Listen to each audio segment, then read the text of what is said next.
Pernah gak sih kamu ngerasa ragu buat berdoa? Bukan karena gak butuh, tapi karena merasa permintaanmu ketinggian, terlalu besar. Kayak, ya Allah, boleh gak sih aku minta ini? Aku kayaknya gak pantas deh. Kalau kamu pernah ngerasa kayak gitu, yuk kenalan lagi sama nama Allah Subhanahu wa Ta'ala yang satu ini, Al-Wahhab, yang Maha Pemberi Karunia. Nama ini adalah pengingat penting. Buat Allah, gak ada doa yang terlalu besar dan gak ada permintaan yang terlalu muluk untuk dia kabulkan. Buktinya, coba deh kita lihat satu kisah luar biasa dari Al-Quran. Doanya Nabi Sulaiman alaihissalam dalam surat Sad ayat yang ke-35. Doanya begini. Qala rabbi ighfirli wa hab li mulkan la yanbaghi li ahadin min ba'di innaka antal wahhab. Ya Allah Tuhanku, ampunilah aku dan anugerahkanlah kepadaku kerajaan yang tidak layak dimiliki oleh seorang pun sesudahku. Sesungguhnya engkaulah Al-Wahhab. Kebayang gak minta kerajaan super besar yang gak bakal dimiliki siapapun setelah beliau? Bahkan para ulama menyebut ini sebagai du'aun gharib, doa yang aneh. Bukan karena aneh negatif, tapi karena luar biasa beraninya. Permintaan yang sangat spesifik, sangat besar, dan sangat langka.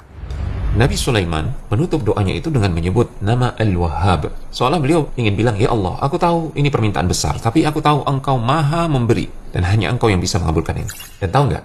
Doa itu dikabulkan. Allah kasih beliau kerajaan yang luar biasa. Bukan cuma luas secara wilayah, tapi juga kekuasaan atas angin, jin, burung, dan beliau diberikan hikmah yang luar biasa. Gak ada manusia lain yang pernah punya kekuasaan sebesar itu di muka bumi. Jadi, apa pelajarannya buat kita? Sederhana, jangan batasi doa kita hanya karena logika kita yang terbatas atau rasa minder kita. Kalau Nabi Sulaiman aja berani minta sesuatu yang mustahil menurut ukuran manusia, kenapa kita sering ngerasa nggak pantas buat minta hal-hal besar dalam hidup kita? Ingat, Allah itu Al-Wahhab.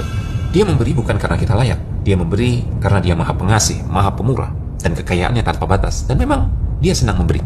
Dan kadang, bahkan sebelum kita sadar butuh atau sebelum sempat minta, dia udah kasih lebih dulu. Jadi, yuk belajar berani berharap, berani bermimpi, dan berani minta kepada Allah Subhanahu wa Ta'ala. Jangan minder. Allah suka hamba yang datang kepadanya penuh keyakinan, bukan dengan ragu-ragu. Mau minta jodoh yang baik, rezeki yang berkah, hidup yang tenang, mimpi besar yang kamu simpan dalam hati, sampaikan aja. Gak ada yang terlalu besar buat Al-Wahhab. Allah gak pernah capek memberi, tapi seringkali kitanya yang terlalu takut atau minder untuk meminta, atau bahkan merasa tidak butuh kepada Allah Subhanahu wa Ta'ala. Na'udzubillah.